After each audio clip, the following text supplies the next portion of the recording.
Hello everybody, welcome back to a brand new episode of iRacing NASCAR AI career mode here on the channel. I hope you're all having a great day. Today we are headed to the paperclip, a bit of a popular subject in the NASCAR world over the last few days here now, as I'm very excited to get this one underway, one of my favorite tracks on the schedule. There you see the updated team performance comparison once again. Hendrick, JGR pretty much tied atop of the board, going to see them being very strong over the next little while. Penske 2311, Trackhouse, Stewart Haas all the way down through RCR, pretty close, and then you can see a bit of the drop off with some other teams, including our own team of Wood Brothers Racing here now as we would arrive in Martinsville, Virginia, ready to get underway here in practice, and excited to get around this paperclip. It's been a rough season. We've talked about it, the rookie season. It's not meant to be easy in your rookie season in the Cup Series, and I think I have proven that very, very well so far behind the wheel of this number 21 Wood Brothers Ford Mustang. But hopefully today we can kind of turn things around at one of my favorite tracks on this schedule, of course, behind Homestead, Miami now, as we would get rolling here in practice. So I had so many issues getting this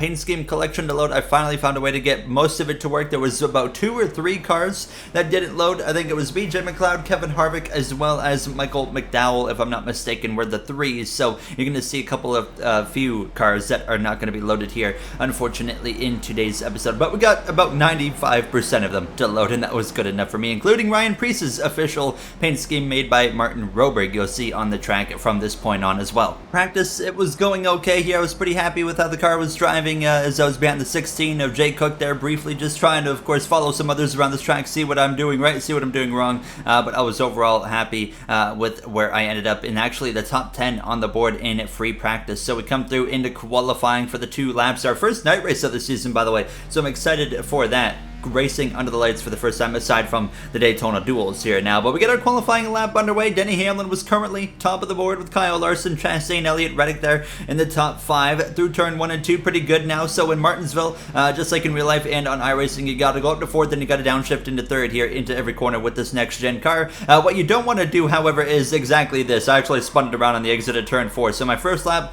does not count. I would have to reset. We would get another attempt, but we were now at our back against the wall. 1 lap and done kind of situation. Kyle Larson was now on pole at this point here as we exit turn 2 down the back straightaway. Turn 1 and 2 pretty good. I did take it a little bit cautious here just to make sure I do get a lap in, and as we come through 3 out of turn 4 for the final time down this front straightaway, power down hard. Where is it going to be crossing the line? It was a pretty competitive lap, and it was going to actually put us in P7. Larson, Hamlin, Elliott, Chastain, Blaney, Byron all in front of us, but P7 for us. Very happy with that result as you see the rest of the order there. Now, let's get ready for the pre-race show presented by Alan Bailey. Let's head to the grid.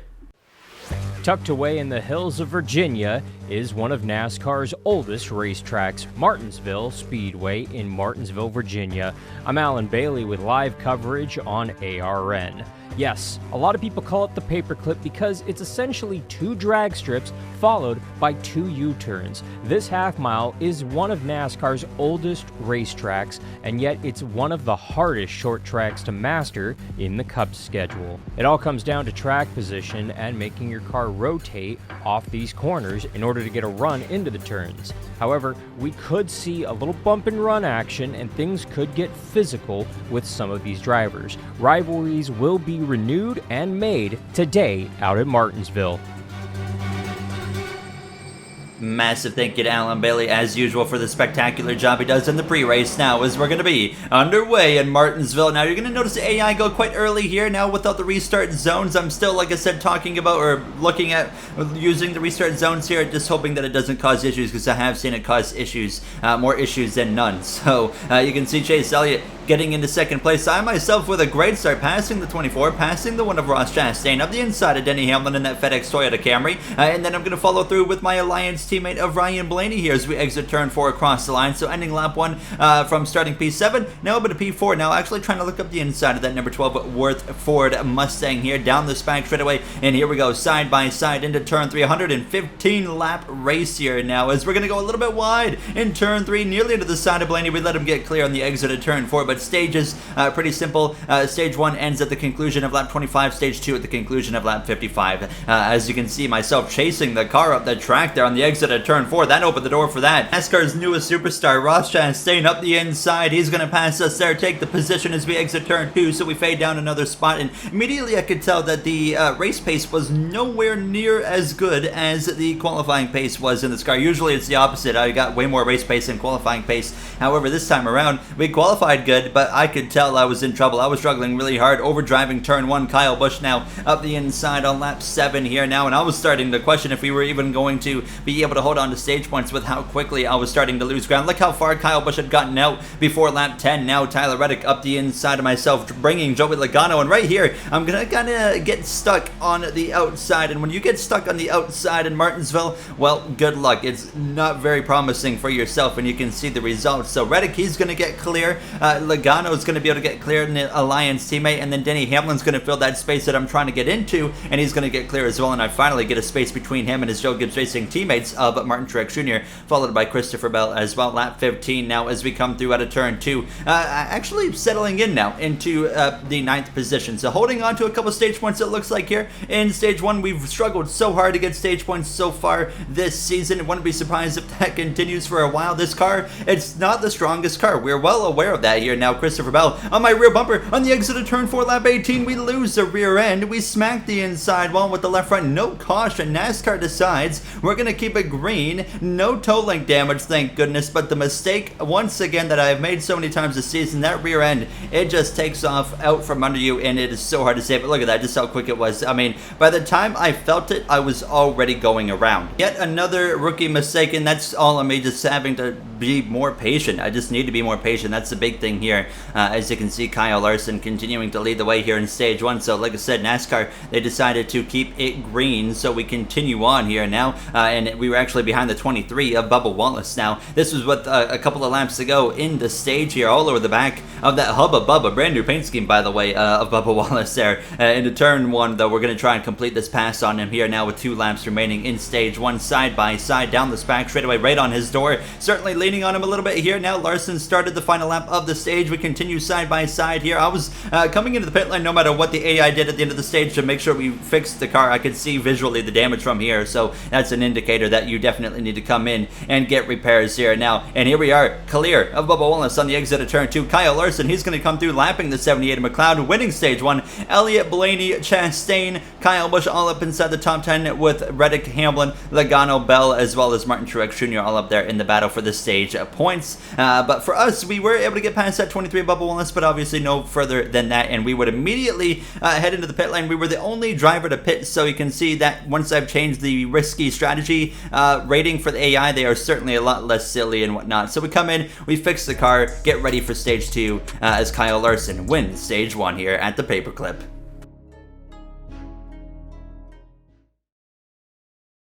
Ready to go green here for the start of stage 2 from Martinsville Speedway. It was a competitive stage 1, at least for the first half, and then everything kind of went downhill, but Kyle Larson leads the way into turn 1 over Ryan Blaney, as well as Chase Elliott, Kyle Busch, Ross Chastain side by side there with Hamlin. Not for long, Hamlin already clear just about on the exit of turn 2. They continue those side by side into turn 3, and Blaney looking very strong in that number 12 Worth Ford Mustang here tonight. Onto the lights now in Martinsville. He takes second place over the 2020 Cup Series champion now of Chase Elliott. There you see Chastain trying his best to fight with Hamlin, not quite working out for him there. You see a little bit further down the field, Bubba Wallace 3 wide. He gets put in the wall on the exit of turn 2. The 41 of Ryan Preece actually puts the 23 into the outside wall. Some damage there to Bubba Wallace's car, but you're going to see he's going to get taken 3 wide again just about there by Austin Dillon, and here I am slipping up the inside of the 3 now. So we started at the back. We're already up into P28, so using those fresh tires to our advantage. You can see a couple of 3 wide up there moments, actually. Both of the RFK cars running the same scheme in this race here now, both Keselowski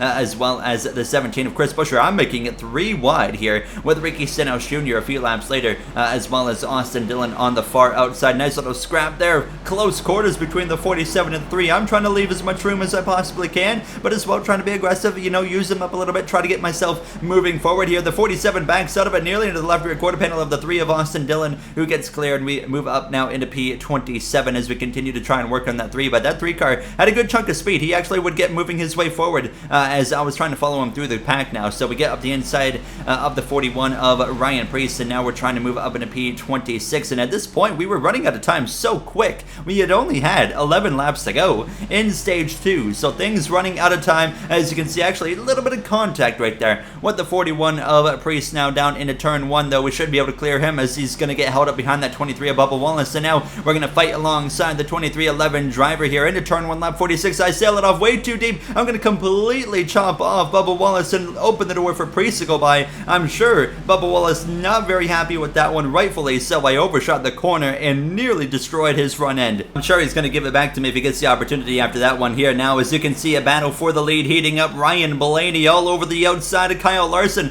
Could he do the unthinkable of Martinsville and pass him around the outside for the lead of this race? It's looking like a possibility. Larson appearing to be struggling as the tires continue to wear, and they would continue out of turn 4, side by side. Ryan Blaney to the lead here in Martinsville, and now he clears Larson into turn 1. Elliott there following in third. Kyle Busch, Chastain round out the top 5. Hamlin, Reddick, Bell in that beautiful purple and white Yahoo paint scheme as well, just behind, as they're also working their way through lap traffic here. Now lap 49, I'm continuing to try and pass some cars, and actually I noticed as the tires were wearing for the AI more, and obviously we had fresher tires, it was really starting to make a difference here. Right at the end of this stage, we were all of a sudden really picking up the pace compared to everybody. So we passed the 41 again to Ryan Preece. Now up the inside of the 3 and the 17. BUBBA WALLACE had actually gotten back to me. I was a little bit concerned about that here.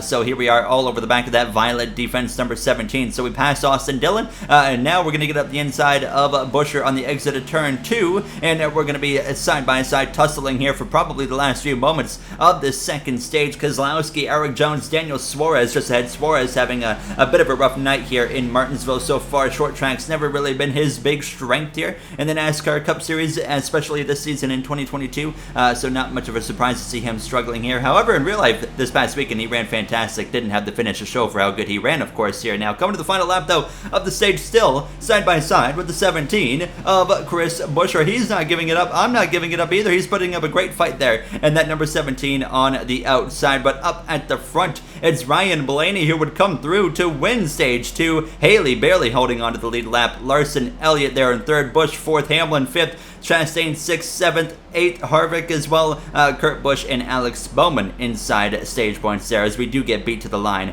by the 17 of Christopher Buescher. And as well, you see some strategy change-ups this time. I decided to pit because I saw the 17, I saw the 99, I saw the 19 of Martin Truex Jr. all coming to the pit lane, so I decided to come in as well and put 4 tires on and see if we can use a pretty significant tire advantage, well, 2-hour advantage here for stage 3. Ryan Blaney, though, your stage 2 winner here from Martinsville.